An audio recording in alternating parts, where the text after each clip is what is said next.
Hello good morning दोस्तों। GK के सवालों में हम लोग फिर से आज आ गए हैं। देखिए, आपके हर एग्ज़ाम में ये हेल्पफुल साबित होगा। आप जिस भी एग्ज़ाम के टारगेट कर रहे हैं, खासकर ये SSC GD, SSC MTS, CGL, LDC, Bihar police इत्यादि सभी के लिए लाभदायक साबित होगा। देखिए कुछ सवालों को रैपिड फायर राउंड की तरह। कुंभ के मेले का शुभारंभ किसने किया? कुंभ के मेले का शुभारंभ हर्षवर्धन ने किया था।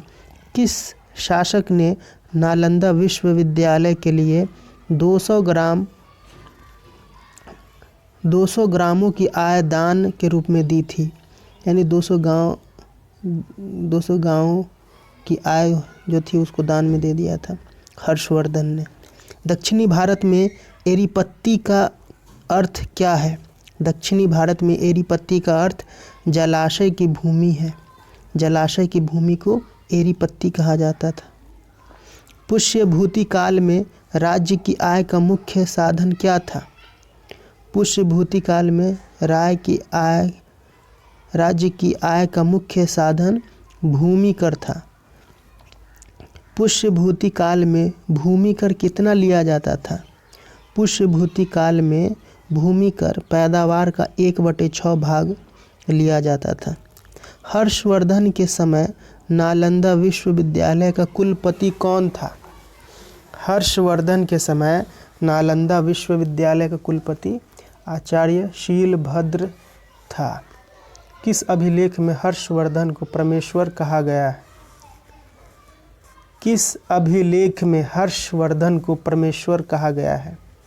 मधुबन व बांसखेड़ा अभिलेखों में हर्षवर्धन को परमेश्वर कहा गया है। कश्मीर का इतिहास किस ग्रंथ में है? कश्मीर का इतिहास राजतरंगिणी ग्रंथ में है। राजतरंगिणी से हमें कश्मीर का इतिहास पता चलेगा। राजतरंगिणी नामक ग्रंथ को किसने लिखा? तो इसे कल्हन ने लिखा था। राजतरंगिणी पुस्तक के रचयिता कल्हन है। कारकोट वंश की स्थापना किसने की थी? कारकोट वंश की स्थापना दुर्लभ वर्धन ने की थी। कारकोट वंश की स्थापना दुर्लभ वर्धन ने की थी। अवंती नामक नगर को किस शासक ने बसाया? अवंती नामक नगर को अवंती वर्मन ने बसाया था। कारकोट वंश के बाद किस वंश का उदय हुआ? कारकोट वंश के बाद उत्पल वंश का उदय हुआ। कारकोट वंश के बाद उत्पल वंश का उदय हुआ। दोस्तों, आप सोच रहे होंगे ये कारकोट वंश किस काल का है? तो ये गुप्तोत्तर काल का वंश है।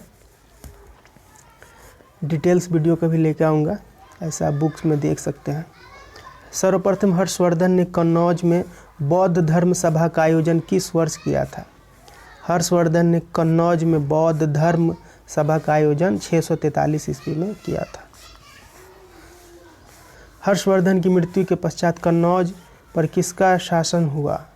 हर्षवर्धन की मृत्यु के पश्चात कन्नौज पर यशोवर्मन का शासन हुआ। यशोवर्मन हर्षवर्धन के बाद कन्नौज पर शासन किया। ह्वेनसांग की रचना क्या नाम है? ह्वेनसांग ने किस पुस्तक की रचना की? सी यू की नामक पुस्तक की रचना ह्वेनसांग ने की थी। थैंक यू दोस्तों।